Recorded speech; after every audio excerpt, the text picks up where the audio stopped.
যে নারী রান্না করার সময় তিনটি কাজ করবে ওই নারীর কপাল খুলে যাবে। আল্লাহ পাক রব্বুল আলামিন ওই নারীকে সম্পদশালী বানিয়ে দিবেন। আল্লাহ পাক রব্বুল আলামিন ওই নারীর ঘরে বরকত নাজিল করবেন। ওই নারীর ঘরে আল্লাহ পাক রব্বুল আলামিন রহমত নাজিল করবেন। অনেক মা বোনেরা এখন কিন্তু সংসারের ভিতরে সুখ চান, শান্তি চান, ঘরের ভিতরে রহমত চান, বরকত চান। বিশেষ করে যে সমস্ত নারীরা সংসারে বরকত চান তারা কিন্তু অবশ্যই এই তিনটি কাজ করবেন। দেখবেন আপনার ঘরের ভিতরে শান্তি আসবে এবং আপনার রান্না সুস্বাদু হবে এবং আপনার রান্না যারা খাবে তারাই আপনার প্রশংসা করবে। আমরা অনেকেই কিন্তু নিজের প্রশংসা শুনতে চাই এবং অনেকেই আমরা ঘরের ভিতরে বরকত চাই, রহমত চাই।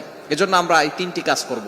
নাম্বার 1, 1 নাম্বার হচ্ছে আপনি যখনই রান্নাঘরে প্রবেশ করবেন তখন আপনি সালাম দিবেন।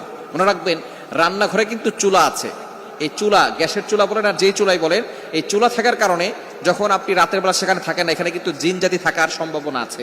এই জন্য যখনই আপনি রান্নাঘরে ঢুকবেন তখনই সর্বপ্রথম 1 নাম্বার কাজ করবেন, সালাম দিবেন, আসসালামু আলাইকুম ওয়া রাহমাতুল্লাহ।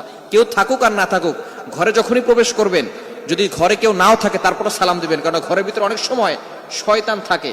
আপনার সালাম দেওয়ার কারণে সেই শয়তান সেখান থেকে বের হয়ে